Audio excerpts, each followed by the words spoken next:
এবার নেতানিয়াহুকে থামাতে ইসরায়েলি জিম্মিদের পরিবারের হুঁশিয়ারি। আরো বিস্তারিত জানিয়ে দিব। এদিকে অধিকৃত পশ্চিম তীরে ইসরায়েলি বাহিনীর গুলিতে ফিলিস্তিনি যুবক নিহত। এবার সিরিয়া রাজধানীতে ইসরায়েলের বিমান হামলা। এদিকে ইরানের শান্তিপূর্ণ পরমাণু কর্মসূচিতে সমর্থন জানালো চীন ও রাশিয়া। আরো জানিয়ে দিব, এবার ইসরায়েলি সেনাদের বিরুদ্ধে তদন্তে নেমেছে পুলিশ। এদিকে যুদ্ধবিরতি না হলে রাশিয়ার উপর নতুন নিষেধাজ্ঞা দেবে জি7। দক্ষিণ কোরিয়ার প্রতিরক্ষা শনাক্তকরণ অঞ্চলে রুশ যুদ্ধ বিমান দাবি রিপোর্টে। এবং সর্বশেষে জানিয়ে দিব, এদিকে রাশিয়া অঞ্চলে ইউক্রেন সেনাদের আত্মসমর্পণের আহ্বান পুতিনের। শুনছিলেন সংবাদ শিরোনাম, এখন বিস্তারিত।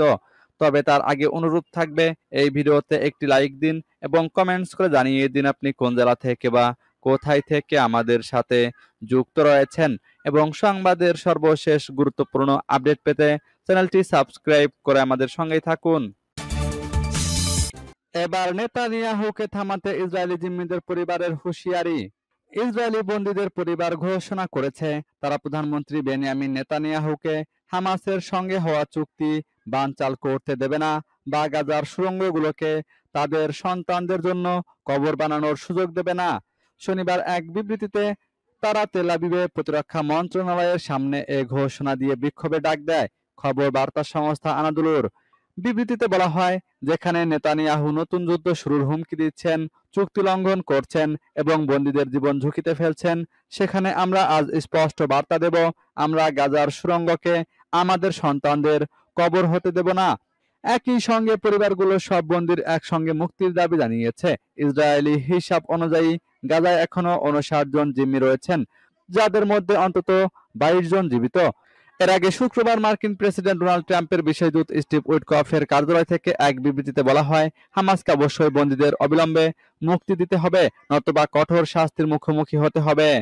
তারও আগে বুধবার কাতারের দোহায় উইটকফ ও মার্কিন জাতীয় নিরাপত্তা পরিষদের পরিচালক এরিক ট্রাগার একটি সেতুবন্ধন প্রস্তাব উপস্থাপন করেন, যা একটি স্থায়ী যুদ্ধবিরতির কাঠামো নিয়ে আলোচনার সুযোগ তৈরি করে।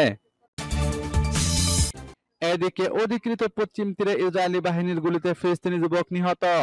ফিলিস্তিনি কর্তৃপক্ষ জানিয়েছে, অধিকৃত পশ্চিম তীরের নাবলুসের কাছে ইসরায়েলি বাহিনীর গুলিতে 21 বছর বয়সী ওমর আব্দুল হাকিম দাউদ নিহত হয়েছেন।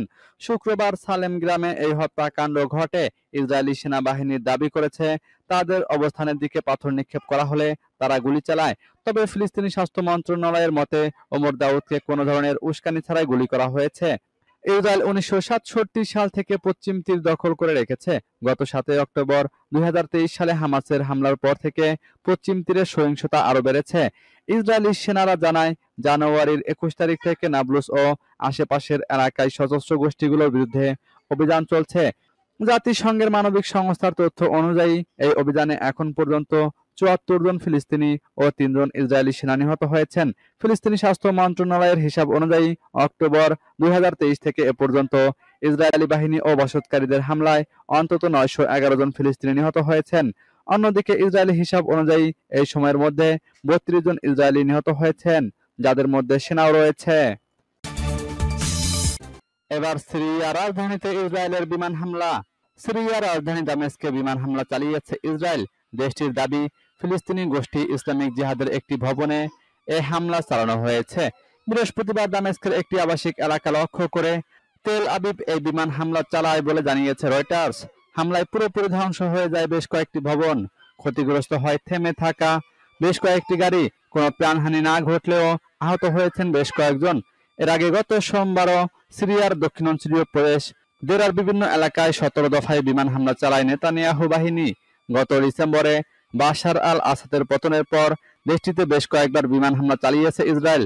গুড়িয়ে দেওয়া হয়েছে সিরিয়ার সেনাবাহিনীর বিভিন্ন স্থাপনা। এদিকে ইরানের শান্তিপূর্ণ পরমাণু কর্মসূচিতে সমর্থন জানালো চীন ও রাশিয়া। ইরানের শান্তিপূর্ণ পরমাণু কর্মসূচির প্রতি সমর্থন জানিয়েছে চীন ও রাশিয়া। সেই সঙ্গে দেশটির উপর আরোপিত অর্থনৈতিক নিষেধাজ্ঞা প্রত্যাহারের আহ্বান জানিয়েছে। পরমাণু কর্মসূচি নিয়ে পশ্চিমা বিশ্বের চাপ ও নানা হুমকির মধ্যে তেহরানের পাশে দাঁড়ালো বেজিং ও মস্কো।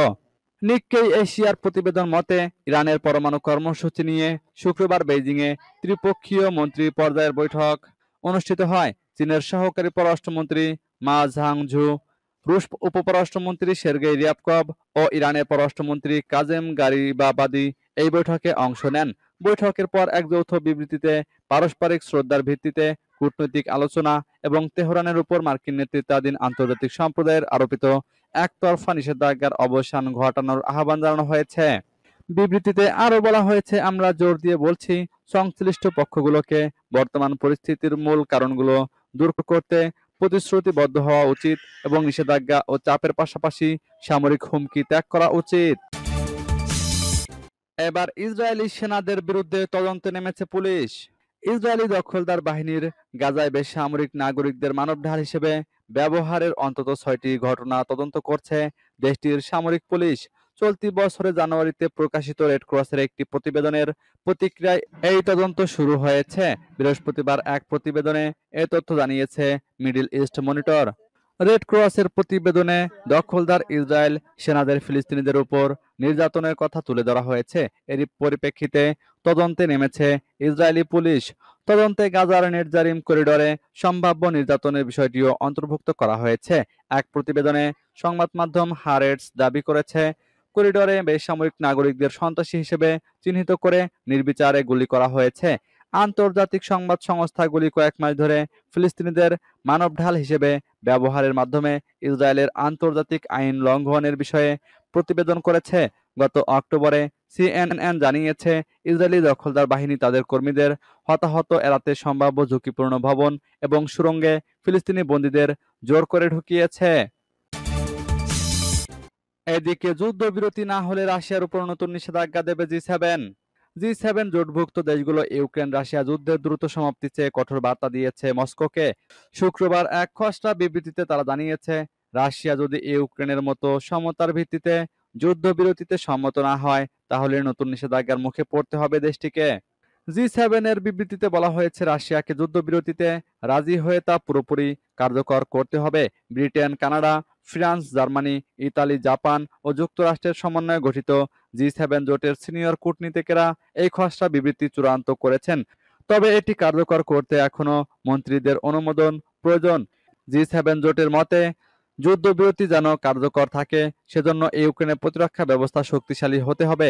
বিবৃতিতে বলা হয়েছে, যে কোনো যুদ্ধবিরতি অবশ্যই সম্মান করা উচিত এবং ইউক্রেন যাতে আবারও হামলার শিকার না হয় তা নিশ্চিত করতে বিশ্বাসযোগ্য নিরাপত্তা ব্যবস্থা গড়ে তুলতে হবে। বিশ্লেষকদের মতে জি7 এর এই হুঁশিয়ারি রাশিয়ার উপর আন্তর্জাতিক চাপ আরও বাড়িয়ে দেবে। এখন দেখার বিষয় মস্কো এই আহ্বানে কিভাবে সাড়া দেয়। এবার দক্ষিণ কোরিয়ার প্রতিরক্ষা শনাক্তকরণ অঞ্চলে রুশ যুদ্ধবিমান দাবি রিপোর্টে। দক্ষিণ কোরিয়ার আকাশ প্রতিরক্ষা শনাক্তকরণ অঞ্চলে একাধিক রাশিয়ান যুদ্ধবিমান প্রবেশ করেছে, তবে তারা দক্ষিণ কোরিয়ার আকাশসীমা লঙ্ঘন করেনি। শনিবার দি কোরিয়া হেরাল্ড এর এক প্রতিবেদনে এ তথ্য জানানো হয়েছে। দক্ষিণ কোরিয়ার জয়েন্ট চিফ অব স্টাফ জানিয়েছে, যার ফলে দক্ষিণ কোরিয়া তাদের যুদ্ধবিমান পাঠাতে বাধ্য হয়েছে। জেসিএস এক নোটিশে জানিয়েছে, রাশিয়ার সামরিক বিমানগুলো সকাল ৯টা ২০ মিনিটের দিকে ধারাবাহিকভাবে কাদিজে প্রবেশ করে এবং বিমান প্রতিরক্ষা অঞ্চলের পূর্ব ও উত্তর অঞ্চলে চলে যায়। তবে তারা দক্ষিণ কোরিয়ার আকাশসীমা লঙ্ঘন করেনি। জেসিএস জানিয়েছে, তারা কেএডিআইজেডে প্রবেশের আগেই রাশিয়ান বিমানগুলো শনাক্ত করেছিল এবং পরিস্থিতি মোকাবেলায় বিমান বাহিনীর জেটগুলো ঘটনাস্থলে প্রেরণ করেছিল। সামরিক বাহিনী জানিয়েছে, প্রশিক্ষণের সময় এই ঘটনা ঘটেছে বলে প্রমাণিত হয়েছে। তাদের আকাশসীমা লঙ্ঘনের কোনো উদ্দেশ্য ছিল না। বিমান প্রতিরক্ষা অঞ্চলটি আঞ্চলিক আকাশসীমা নয়, তবে দুর্ঘটনাজনিত সংঘর্ষ রোধ করার জন্য বিদেশি বিমানগুলো চিহ্নিত করা হয়। সূত্র দা কোরিয়া হেরাল্ড। এদিকে রাশিয়া অঞ্চলে ইউক্রেন সেনাদের আত্মসমর্পণের আহ্বান পুতিনের। রাশিয়ার ক্রুস্কো অঞ্চলে অবরুদ্ধ ইউক্রেনীয় সেনাদের আত্মসমর্পণের আহ্বান জানিয়েছেন রাশিয়ার প্রেসিডেন্ট ভ্লাদিমির পুতিন। অন্যদিকে ইউক্রেনের প্রেসিডেন্ট ভলোদিমির জেলেনস্কি রাশিয়ার নেতার বিরুদ্ধে যুদ্ধবিরতি উদ্বেগকে নস্যাৎ করার চেষ্টা করার অভিযোগ করেছেন। শুক্রবার মার্কিন গণমাধ্যম সিএনএন এর এক প্রতিবেদনে এ তথ্য জানিয়েছে। মার্কিন প্রেসিডেন্ট ডোনাল্ড ট্রাম্প পুতিনকে ইউক্রেনীয় সেনাদের জীবন বাঁচানোর আহ্বান জানিয়েছেন। কারণ তিনি বলেন তার দূত প্রস্তাবিত 30 দিনের যুদ্ধবিরতি নিয়ে রাশিয়ার নেতার সঙ্গে ফলপ্রসূ আলোচনা করেছেন। রাশিয়া গত সপ্তাহে পশ্চিম সীমান্তবর্তী অঞ্চল কুরস্কে দ্রুত পাল্টা আক্রমণ চালিয়েছে। গত আগস্টে এক আকস্মিক আক্রমণে ইউক্রেন যে অঞ্চল দখল করেছিল তার বেশিরভাগ এলাকা রাশিয়া পুনরুদ্ধার করেছে।